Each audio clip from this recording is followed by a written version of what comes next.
What if I told you that the very fabric of modern progress, the safety, the abundance, the endless choices we celebrate, is systematically dismantling the deepest bonds a man can ever know? Within the next few minutes, you will see irrefutable evidence that the advancement of civilization creates a psychological and biological trap that makes female loyalty not just difficult, but evolutionarily irrational. By the end of this, you will understand the invisible forces tearing relationships apart, not to succumb to despair, but to arm yourself with the one thing modern man has lost: the clarity to see the game for what it is and the strength to play it on his own terms.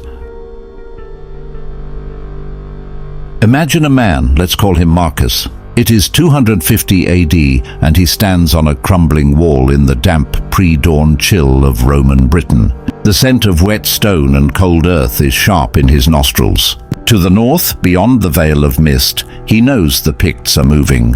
He can feel it in his bones, a primal tension that has hummed in the blood of men for 1,000,000 years. His world is small, defined by the village he can see from this wall, the fields he works, and the small smoke-filled longhouse where his wife and 2 children sleep. His wife, Aliyah, her hands are calloused from weaving and grinding grain. There is no abstract concept of society for her.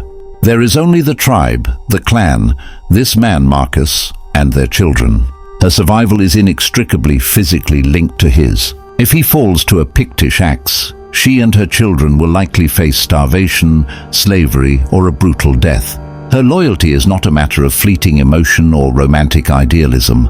It is a stark, non-negotiable condition of existence, forged in the fire of consequence. Now let the scene dissolve.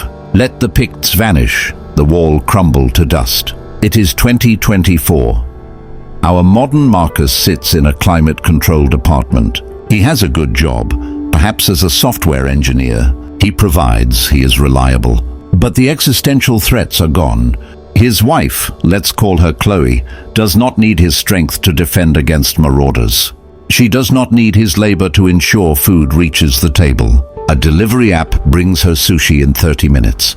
The state guarantees her safety from physical harm and financial destitution. The chain of consequence, the direct, tangible link between his performance and her survival, has been severed. And in that vacuum of consequence, something profound and terrifying has happened to the nature of loyalty. This is not a story about women being inherently disloyal. This is a story about a system, a civilizational paradox. A paradox where the very safety nets we built to protect us have rewired the fundamental dynamics of human connection. This is the story of the great unraveling. To understand this paradox, we must first journey to a place where civilization didn't just advance, it exploded. The period we know as the Industrial Revolution. We picture factories and steam engines, a triumph of human ingenuity. But we rarely picture the human wreckage. Consider the city of Manchester, England in 1844. The air is a poisonous soup of coal smoke and acid fumes, so thick it stings the eyes and coats the lungs. The constant deafening roar of the mills drowns out all conversation. Life expectancy for a laborer was just 17 years. This was not life, it was a form of organic machinery. And in this cauldron of progress, the family unit was atomized. Friedrich Engels, the son of a factory owner, documented what he saw: men, women and children, as young as 6, thrown into these satanic mills, working 16-hour days without rest. The traditional household, where work and life were integrated on a farm or in a craft shop, was obliterated. Women and children now earned their own meager wages. For the first time in history, a woman's survival was not directly tied to a single man. The chain of consequence, while still heavy, was now distributed across the faceless system of the factory, not focused solely on the husband. But the Industrial Revolution was only the beginning. The true accelerator, the psychological atom bomb, was yet to come. Let's fast forward to the post-World War II boom, the so-called golden age of the 1950s. On the surface, it looked like a return to tradition, the suburban dream, the nuclear family.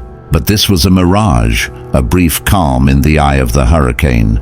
Beneath the surface, two powerful forces were being unleashed that would complete the rewiring of the human mind: consumer culture and the birth control pill. In 1955, a cultural anthropologist named Jules Henry published a lesser-known work, Culture Against Man. He identified a new and terrifying phenomenon he called the standardization of scream.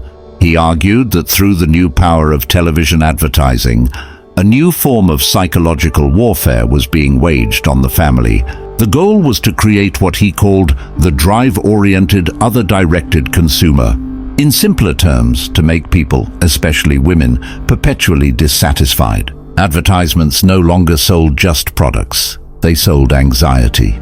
They sold the fear of being less than. Is your coffee not good enough? Are your sheets not bright enough? Is your husband not successful enough? This created a constant low-grade hum of status anxiety. A woman's loyalty was no longer just to a man as protector and provider, but to his utility as a vehicle for her consumerist and social aspirations. If he stalled, the system whispered a seductive question: why not trade up? Then, in 1960, came the true game changer: the FDA approval of the first oral contraceptive, the pill. This was not just a medical innovation. It was a biological revolution. For the first time in human history, sex and reproduction could be reliably decoupled. This single invention shattered the ultimate consequence for female sexual strategy. Throughout history, sex carried the inherent massive risk of pregnancy, a 9-month ordeal and a 2-decade commitment requiring immense male investment. This biological reality was the bedrock of female selectivity. It enforced caution and long-term evaluation of partners. The pill demolished that bedrock. It allowed for consequence-free exploration on a scale never before possible. The data is undeniable. In the decade following its introduction, premarital sex rates among college women doubled. The average age of first marriage began its steady climb.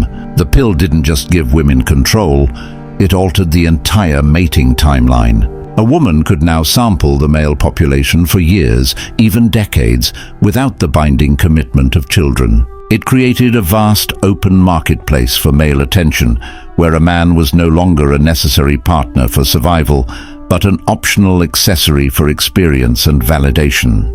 The chain of consequence had not just been weakened, it was severed.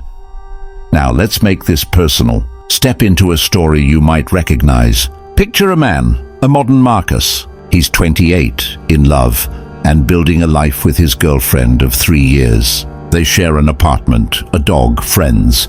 He's planning to propose. He sees their life as a shared project, a fortress they're building together. One evening, they're scrolling through Instagram. She follows travel influencers, fitness models, girl boss entrepreneurs. He watches her face as she double-taps a photo of a tanned couple on a yacht in Croatia. Then a post from a college friend.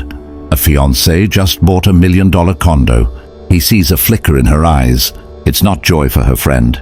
It's a subtle recalibration, a quiet thought. Is this the best I can do? This is the scream Jules Henry identified, now amplified to a global 24/7 digital cacophony. It's hypergamy's whisper, turbocharged by algorithms designed to breed discontent. Her loyalty is no longer tested by a Pictish war party, but by endless comparisons. A silent parade of better options, richer men, more exciting lives, all a swipe away.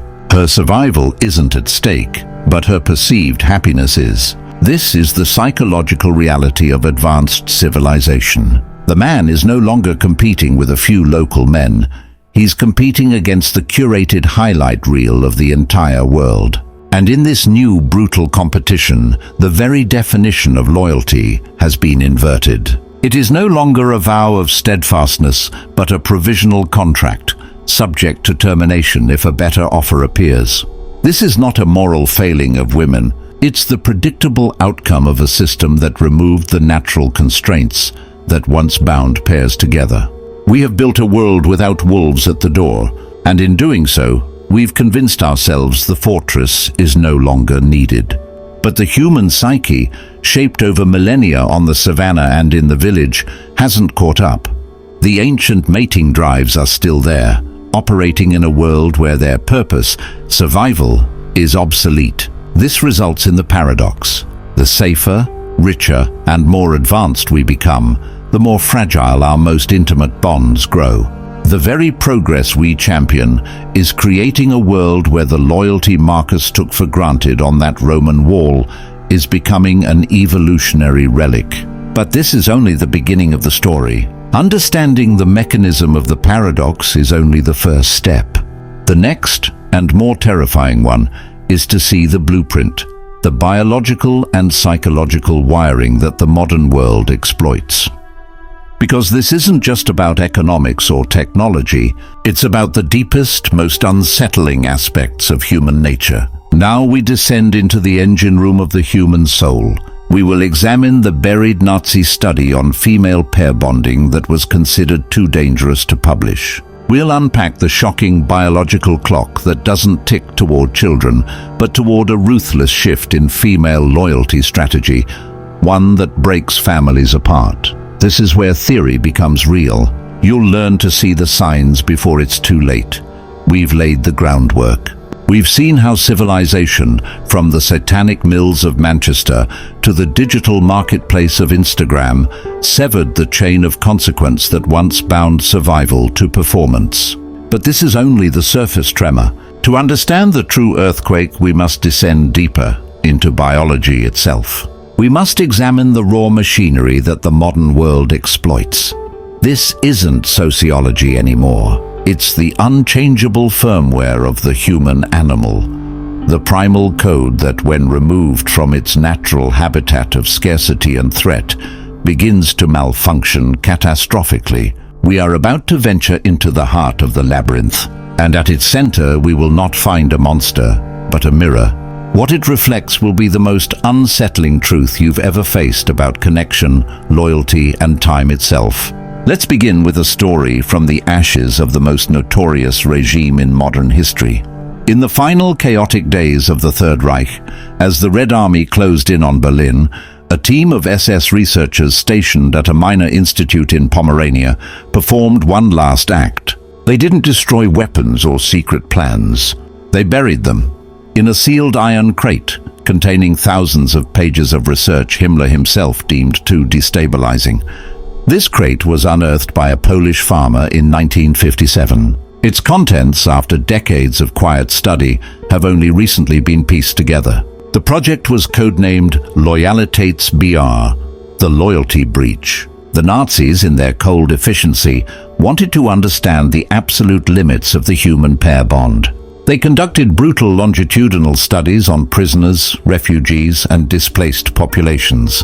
But the most revealing data came from the women of the Lebensborn program, the state-sponsored breeding homes designed to produce the master race. The researchers made a chilling observation that shook even hardened SS psychologists. When these women, isolated from their families and placed in a hyper-competitive environment for the attention of high-status SS officers, were given absolute material security by the state, their attachments to individual men became fluid, transactional, and strategic.